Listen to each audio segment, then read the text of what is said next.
Do you really know your rights? Well, beginning today, Wild Consumptions will be feeding you the most important medicine you may ever receive.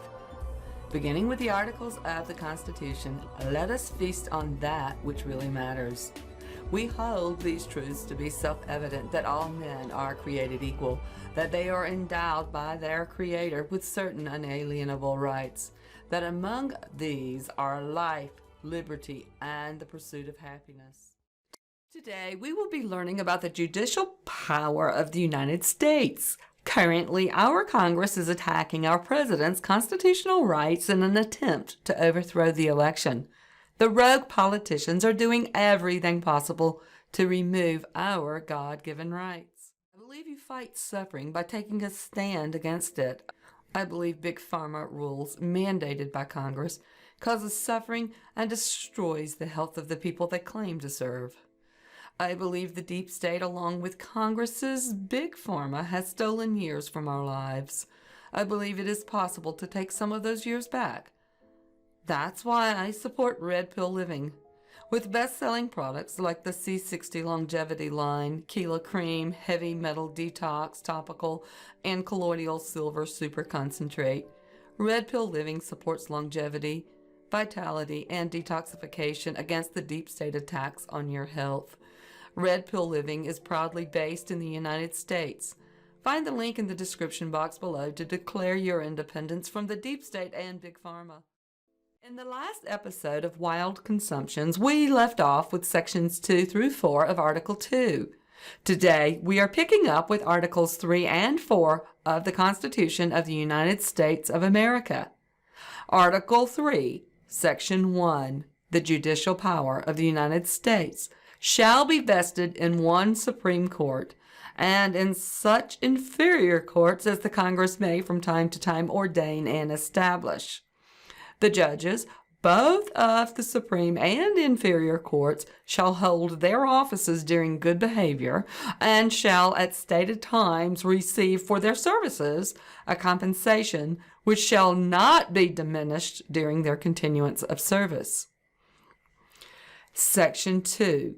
The judicial power shall extend to all cases in law and equity arising under this Constitution, the laws of the United States and treaties made or which shall be made under their authority, to all cases affecting ambassadors, other public ministers and consuls, to all cases of admiralty and maritime jurisdiction, to controversies to which the United States shall be a party, to controversies between two or more states, between a state and citizens of another state, between citizens of different states, between citizens of the same state claiming lands under grants of different states, and between a state or the citizens thereof and foreign states, citizens or subjects. In all cases affecting ambassadors, other public ministers and consuls, and those in which a state shall be party, the Supreme Court shall have original jurisdiction. In all the other cases before mentioned, the Supreme Court shall have appellate jurisdiction, both as to law and fact, with such exceptions and under such regulations as the Congress shall make. The trial of all crimes, except in cases of impeachment, shall be jury, and such trial shall be held in the state where the said crimes shall have been committed. But when not committed within any state, the trial shall be at such place or places as the Congress may by law have directed.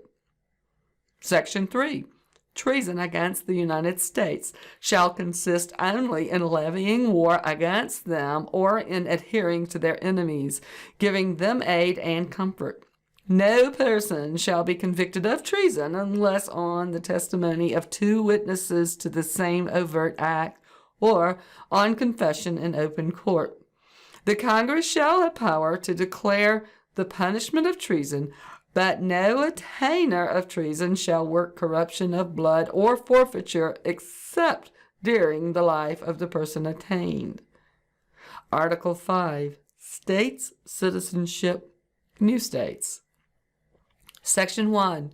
Full faith and credit shall be given in each state to the public acts, records, and judicial proceedings of every other state, and the Congress may by general laws prescribe the manner in which such acts, records, and proceedings shall be proved, and the effect thereof.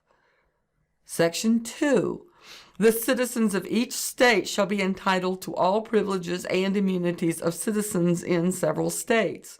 A person charged in any state with treason, felony, or other crime, who shall flee from justice and be found in another state, shall, on demand of the executive authority of the state from which he fled, be delivered up to be removed to the state having jurisdiction of the crime.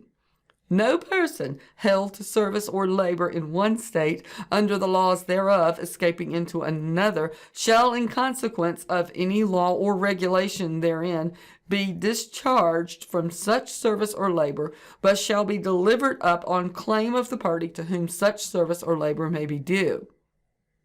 Section 3.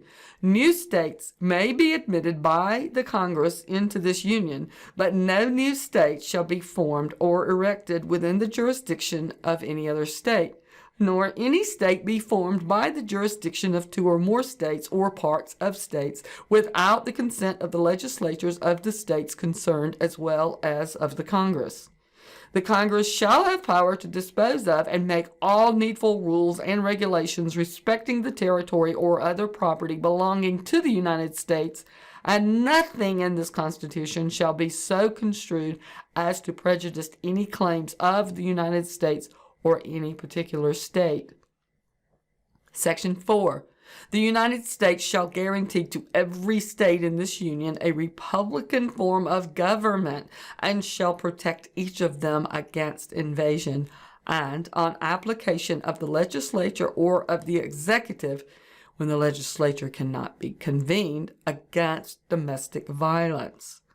Stay tuned for Articles 5, 6, and 7 of the Constitution. Make sure to visit National Liberty Alliance at nationallibertyalliance.org for a full array of resources on how you can protect yourself and your family from a tyrannical government.